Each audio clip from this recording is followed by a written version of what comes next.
कंपनीमध्ये मी रात्री नाईट शिफ्ट करायचो पिकअप ड्रॉपची. फिक्स पिकअप फिक्स ड्रॉप असायचं, म्हणजे ज्यांना आणतो आपण त्यांना ड्रॉप करायचं. एक 12चा माझा ड्रॉप होता, तो 12चा ड्रॉप सुटतो 12:15ला आणि सरांना घेऊन निघालो मी. पण त्यांची सोसायटी होती एकदम आतमध्ये, तिथं त्या सरांना मी ड्रॉप वगैरे केला मी.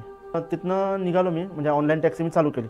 मला एक बुकिंग पडली. साधारण त्या बिल्डिंगच्या कॉर्नरला त्या लेडीज होती, साधारण एक 25 ते 30च्या वयाची लेडीज होती. त्यांना पिकअप केला, OTP वगैरे सगळं टाकलं मी. तर ते बसले वगैरे आणि साधारण त्यांचा खराडीमध्ये ड्रॉप होता आणि असं नॉर्मली म्हणजे नाही एकदम नॉर्मल होते. तर निघालो आम्ही आणि त्या ड्रायव्हर सीटच्या बाजूलाच बसले होते. तर असं जेन्युअन असं बोलत गेले ते, म्हणजे नाही का तुम्हाला असं परवडतं का, कसे काम आहेत, काम व्यवस्थित आहे का, म्हणजे नाही का सगळं जेन्युअन ते बोलत होते माझ्याशी. आणि मी म्हटलं हाय व्यवस्थित आहे, सगळं चालतं व्यवस्थित होतं जेन्युअन. ते पहिल्या दिवशी काय झालं नाही. पण ज्यांचं जे लोकेशन होतं ते साधारण त्या लोकेशनपासून साधारण 5 किलोमीटर होतं. आणि त्या मॅडम उतरल्या साधारण एक 2-2.5 किलोमीटर पहिल्याच उतरल्या.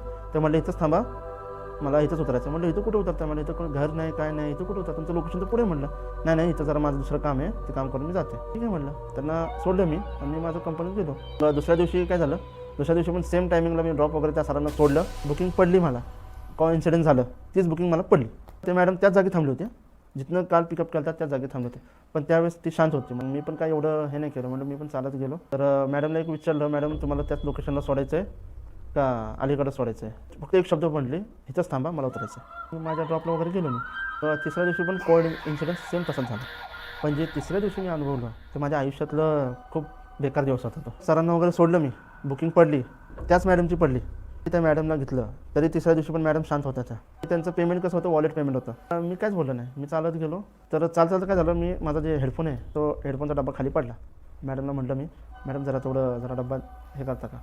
ते एक नाही 2 नाही, मला त्यांनी हात केला की नाही का तुम्हीच घ्या.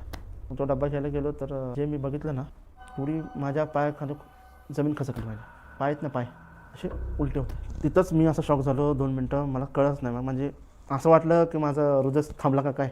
तर मॅडमच बघत राहिलो आणि त्यांच्या पायाकडे असं बघत राहिलो. त्रास नाही होणार आहे तुम्हाला, फक्त मला माझ्या जागेवर सोडा, मला काही त्रास होणार नाही. अशी ती नॉर्मल आवाजामध्ये बोलली. 1.5 किलोमीटर त्यांचं लोकेशन होतं, तिथं थांबवली. ती उतरून वगैरे गेली. बाहेर आलो आणि चेक केली. ते हिस्ट्री वगैरे असते ना, आपण जे ट्रिपा मारल्या ती हिस्ट्री दिसते, ती चेक केली. तसं ती हिस्ट्रीमध्ये ती ट्रिप दिसायला. मी तिथनंच पार्टनर केअरला कॉल केला की मी अशी ट्रिप मारली. म्हटलं मला तर ते अनुभव आलता की दिसणारच नाही म्हणून. ते म्हटले सिस्टीमला पण नाही सर. तर लेफ्ट टर्न मारताना मी नजर मारली, कोणी दिसत नव्हतं तिथं, एकदम काळोख.